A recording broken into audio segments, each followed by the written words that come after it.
Hungary in F124 is a tricky circuit that's right in the middle of the calendar. It's an unusual track due to its tight and twisty layout, which requires a really high downforce car setup and a lot of car control. I'm going to run through a complete lap of Hungary in this track guide video, showing you the best racing line and braking points for every corner.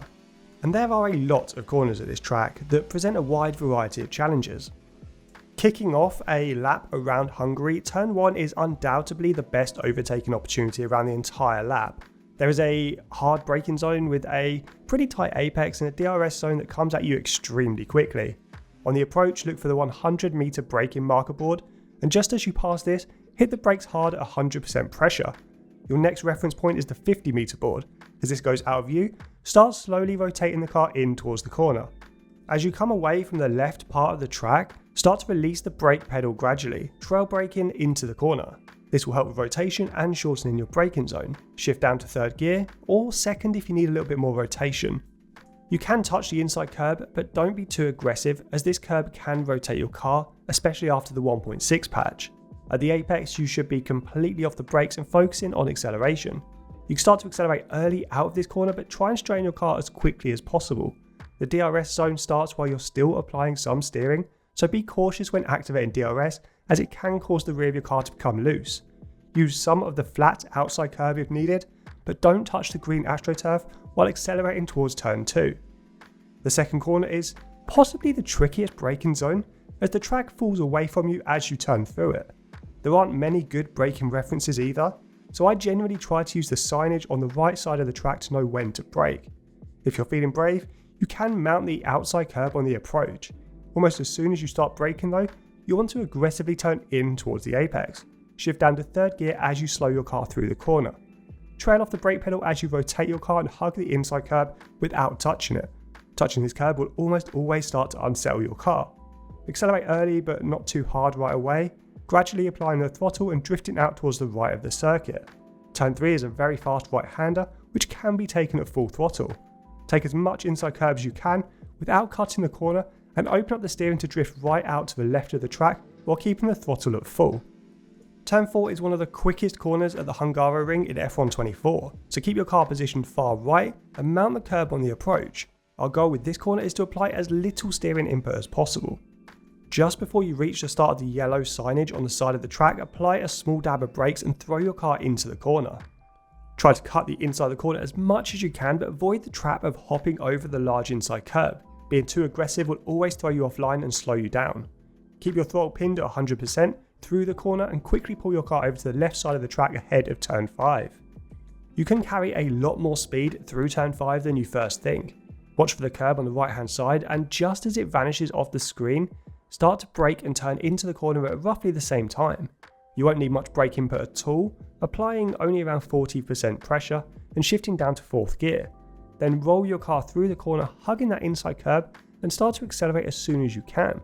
You can run the car wide on the exit and use the yellow sausage curb as a track limits guide. Ride the curb all the way until the curb ends, making sure you're back on track. The slow chicane of turns 6 and 7 are possibly the hardest corners to master. The large inside curbs are ready to punish any driver who is just ever so slightly offline.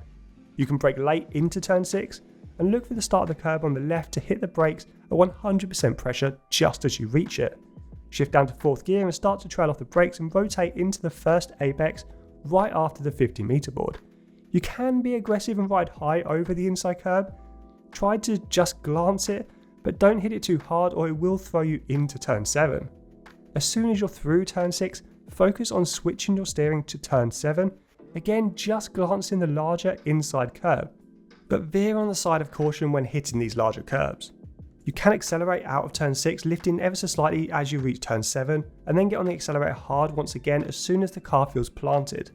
Use the outside curb as needed, but watch out as the grass is right there to punish any mistakes. Turns 8 and 9 and 10 are 3 pretty fast corners. On the approach to turn 8, keep your car positioned right over that outside curb. Watch for the overhead power lines and brake and turn into the apex just as they vanish off screen. You'll only need a short stab on the brakes, keeping the car in 5th gear, shifting down to 4th if you need it. Ride up and over the inside curb aggressively and watch your car as it will start to oversteer mid-corner. Dance through this corner and try to keep your car positioned far left ahead of turn 9.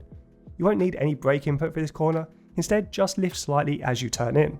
Use all of the inside curb once again, and all of the runoff on the outside of the track, but watch for track limits here. Turn 10 is completely flat, so follow the turn and keep the car all the way left ahead of turn 11. And this corner can be tricky, but be brave and keep the throttle pinned at 100% all the way through. If you get your line right, you can lose minimal speed and potentially set up an overtake into turn 12.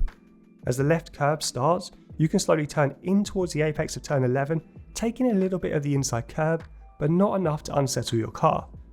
And then run your car out wide using all of the exit curb and then some on the run out of turn 11. Approaching turn 12, you should look for the start of the left-hand curb. This is your cue to start braking and shift down to third gear.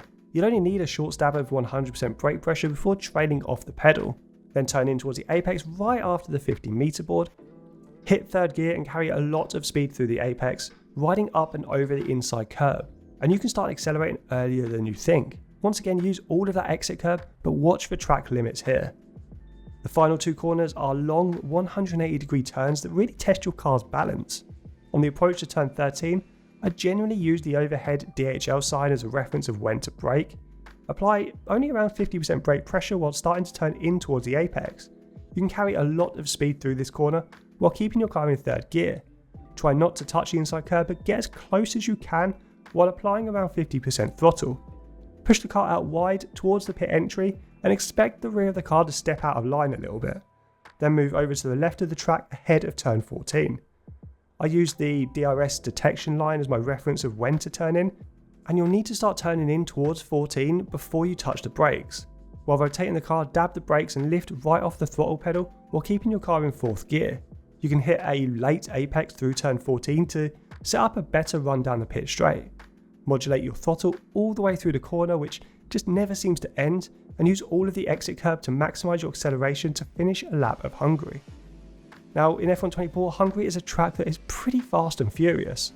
The corners come at you incredibly quickly, and you'll need a really well balanced car to truly attack this track.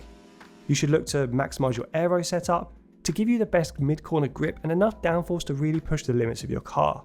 You can run the tyre pressures a bit lower at this track, especially after the 1.6 patch, but the rest of our recommended car setup remains pretty much the same as our recommendation from a few weeks ago.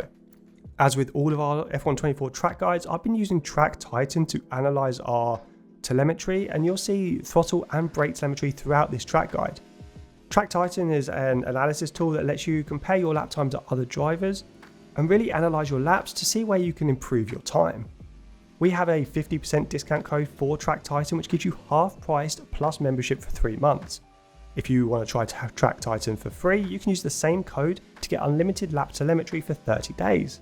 Now I'll leave a link in the description to Track Titan, and the code you're looking for is Sim Racing Setup. If you've enjoyed this track guide, hit that like button and consider subscribing to help us on our way to 100,000 subscribers. But for now guys, I will see you all on track.